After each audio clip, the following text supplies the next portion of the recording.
జిమ్మెదారి Congress party ఏ హామీలైతే ఈ పట్టభద్రుల కోసం ఈ ప్రజల కోసం ఇచ్చిందో వాటన్నిటినీ టంచన్గా అమలు చేయించే బాధ్యత నేను తీసుకుంటా ఉన్నా. మీ బాధలన్నీ చూసుకొని పోతా ఉన్నా. పాత పెన్షన్ విధానాన్ని తీసుకొస్తామని కాంగ్రెస్ పార్టీ చెప్పింది అన్నట్టుగా తీసుకురాబోతా ఉంది.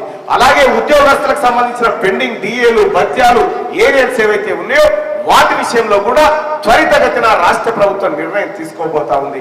అలాగే 46 జీవో బాధితులకు న్యాయం చేయాలనేటువంటి ఆలోచనతోటి ఇప్పటికే కేబినెట్ సబ్ కమిటీని రాష్ట్ర ప్రభుత్వం నియమించింది.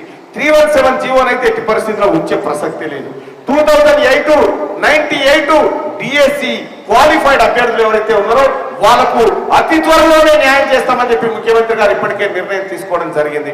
సోదరులారా, ఇక 2017లో పెట్టినటువంటి గురుకుల పీఈటీ పోస్టులను గత పాలకు కనీసం వాళ్ళకు భర్తీ కూడా చేయలే. అతి త్వరలోనే జూలై మాసంలోనే వాళ్ళకు ఆఫర్ లెటర్లు ఇచ్చే విధంగా రాష్ట్ర ప్రభుత్వం ప్రయత్నం చేస్తా ఉంది. వివరాలన్నీ మనం చేస్తా ఉంది.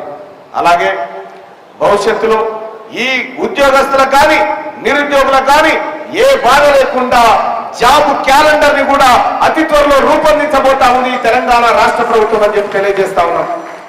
3 ఏళ్ళు ఆయన పెంచిపోయాయి. ఇక ఖాళీలు ఎక్కడి? ఇప్పుడు జూలై ఆగస్టులో ఖాళీలు అయితే ఉన్నాయి. ఇప్పుడు జాబ్ క్యాలెండర్ ని రూపొందించుకోవడానికి తెలంగాణ రాష్ట్ర ప్రభుత్వం నిరుద్యోగులకు త్వరలో శుభవార్త చెప్పబోతుందని తెలియజేస్తా ఉన్నాం. గ్రూప్ 2, గ్రూప్ 3 అలాగే డిఎస్సి పోస్టులను కూడా పెంచుతూ ఆ నోటిఫికేషన్లు మీ ముందుకు తీసుకురాబోతా ఉంది తెలంగాణలో కాంగ్రెస్ పార్టీ ప్రభుత్వం. సోదరులారా,